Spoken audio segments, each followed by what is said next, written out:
I'm Aaron Baker from PhoneDog.com, and let's say you don't want the highest of the high-end, that Galaxy Note 2 or that Galaxy S4 or that HTC One's just too much phone for you, your mom, or your dad. A great option on Verizon Wireless is the LG Lucid 2. This thing is available for free on contract and has some additional accessory goodies that you can buy, like wireless charging, not to mention a nice dual-core processor and a 4.3-inch display. What do I think of this device? Is it the best to get on the mid-range spectrum? Let's find out in the full video review of the LG Lucid 2, which starts right now. If the Galaxy S4 or Note 2 or HTC One, the price point's a little bit too rich for your budget, this is going to be a great device to consider, especially if you're on Verizon Wireless. This is the LG Lucid 2, and it packs some decent specifications despite having a free with 2-year agreement price tag. It has some great things, including wireless charging. If you buy the additional battery cover here, it's sold separately along with the wireless charging cover, or the cover I should say, and the battery thing, which is provided by LG. So special thanks to them for all these goodies. They sent us over the review unit, and they sent us over some goodies to toy around with here, including the extra battery charger and then the charging dock station here, which you have to have the original battery cover on the back in order to use that. But very cool here. Thanks to LG for the unit and for the goodies, and special thanks to our partners at Best Buy Mobile for giving us devices like this for use in our One Paw Bandit giveaway game. When you go into Best Buy Mobile, you'll walk out working. They'll get your email, your contacts, your web, all that good stuff set up. So when you walk out the door with your Lucid 2 or whatever smartphone you get, you'll walk out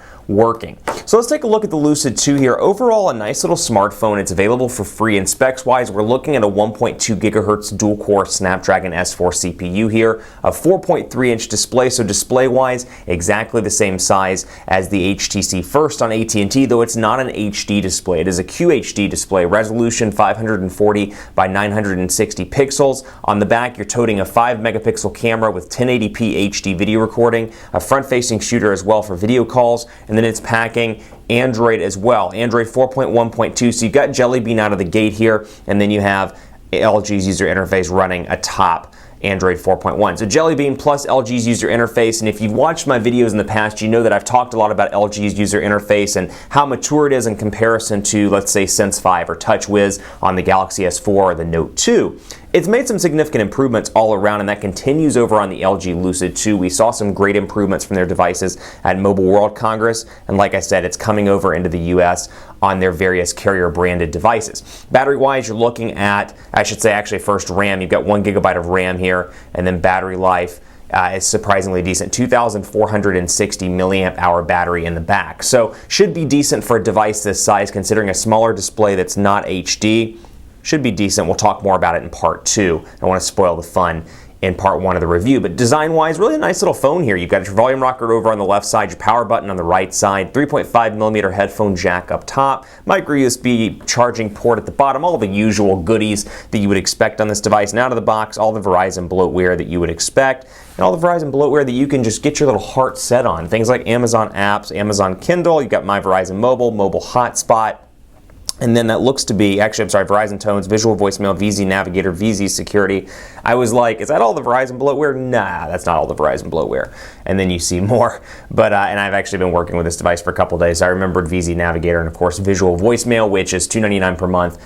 And I believe there's a free trial on this as well. Let me double check. I think there's like a 30-day. And I may be thinking of VZ Navigator. I apologize. They run different promotions, and I tend to forget which ones they have. Now, down here at the bottom, capacitive buttons, back, home, and then recent applications. But you have a physical menu button as well, which is particularly nice for a lot of people. Some people are frustrated, for example, with the HTC One, because it only has 2 buttons, and they each serve different purposes depending on what application you're in. There's no fixed menu button. It's all up the top of the application and blah, blah, blah, blah, blah. Nerd talk. But this one has a physical menu button, so it's nice to be able to have that down here, and it gets it out of the application itself. So using the HTC One as an example, when you're in Facebook, for example, you don't have that menu button, that on-screen menu button down at the bottom. You're maximizing all of your 4.3-inch display. Taking a look at messaging here, and Facebook's loading up, and I'm going to try to do this while the battery is still charged. We're at 13%. 4G LTE capabilities on Verizon, and Amber Alert as well, which has been going around in North Texas for about, a week now, actually just under a week. So you've got a 4.3-inch display here, and you've got LG's keyboard. LG's made some significant strides to their keyboard all around, Google Voice typing as well. And what I like about this device, 4.3-inch display, easy to pocket, easy to fit in the hand. You can travel all the way across the display and hold it in one hand, which is really a nice little feature there. So if you're somebody that's coming from an iPhone 5 or you want a decent spec device that's smaller, kind of like the iPhone 5, you don't want to deal with a 4.7 or 5-inch display, this is going to be a great option for you specifically if you're looking for that. So we'll say the quick brown fox jumped over. It's so hard not to go back and correct that. Lazy dog. Quick brown fox jumped over the lazy dog. And of course, portrait to landscape, all your transitions are nice and fast. And if the keyboard's a little bit too small for you in portrait, of course, you can shift it over into landscape mode. There's a third-party keyboard I download called Jelly Bean Android 4.2 keyboard. It's by John Tanmi, T-A-N-M-I, in Google Play. And then, of course, there's SwiftKey and all the different alternatives. Touch Pal I actually find particularly useful as well. So keyboard's pretty decent here, both here and in web browsing, which we'll jump to in just a second, but I want to skip over here and take a look at recent applications. You've got Task Manager down here in the bottom you can jump to pretty easily and take care of all your running applications, your storage, and more. And then you can go to Google Plus directly just by clicking Google Plus, and you can load it up right there. Now, combined with Verizon's 4G LTE network, which amongst all the carriers is by far the most developed in the United States, it guarantees download speeds of 5 to 12 megabits per second, upload speeds between 2 and 5 megabits per second. You should be pretty happy with the connectivity, and it's available in far more rural areas than Sprint, than AT&T, and T-Mobile as well. So let's load up phonedog.com, phonedog, and that was terrible. Hey, PhoneDog Aaron, phonedog.com. There I am. And of course, we're loading up right now on Verizon's 4G LTE network. So loading up, taking a look at the website here. Again, pinch to zoom for most basic tasks. This is going to be by far a decent device for that person that's browsing the web, sending a few messages. I'd recommend this to anybody. If you're somebody that's a power user, you're probably going to want to stick, obviously, to the HTC One, the Droid DNA, Galaxy S4, the Note 2, all the current high-end devices on the market. But overall, pinch to zoom, responsive as you would expect. I use Chrome on this device. So overall, Chrome is surprisingly functional, useful. You know I use it in my videos, and I find the browser to be particularly capable. Love the animations, and more like when I open a new tab, and I can scroll down between those tabs, and if I hit it fast enough, let's see if I can do it. Usually it'll flip the tabs.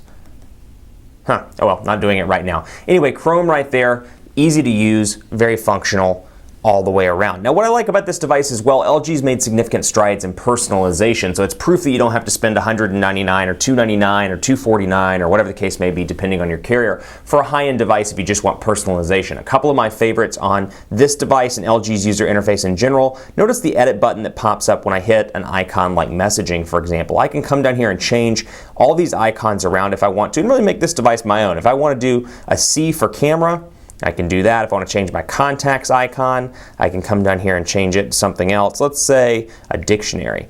And I can move that around. And of course, you can do all the usual things you'd expect. Change wallpaper, change the lock screen. And I like that it organizes your apps, your widgets, and your wallpapers down here. So I can scroll between my widgets, for example. I can scroll between my wallpapers and say, hey, you know what? Let's go to, let's find a really nice one.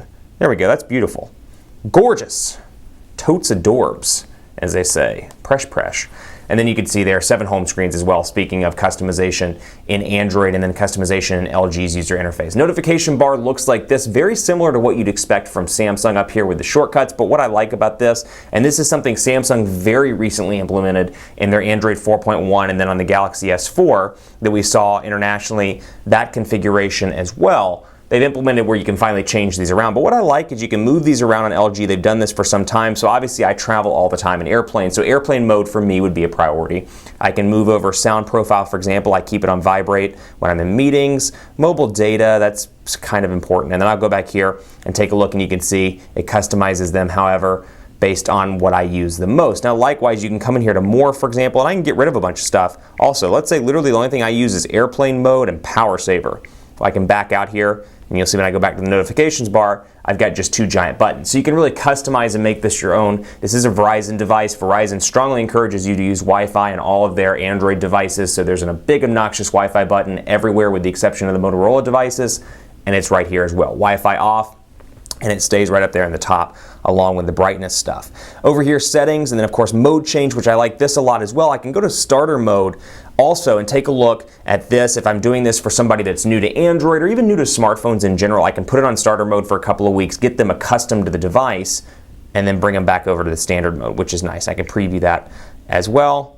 Take a look at the home screens, and then of course incoming calls, and then I'll go ahead and apply that actually so you can see what it looks like, because it is a surprisingly functional, and of course you've got home up here. Everything's just bigger and easier to use all the way around, and it gives you some customized icons to make it a little bit easier to operate for that first time Android user. And then of course we'll go up here as well, go back to settings and take a look, display, and then of course your home screen. I can change the font size, I've got my battery percentage indicator, and more. Stay tuned for part 2. We'll talk more about personalization, we'll cover quadrant standard speed tests on Verizon's 4G LTE network, wireless charging, and of course the camera. Stay tuned for part 2 on PhoneDog.com.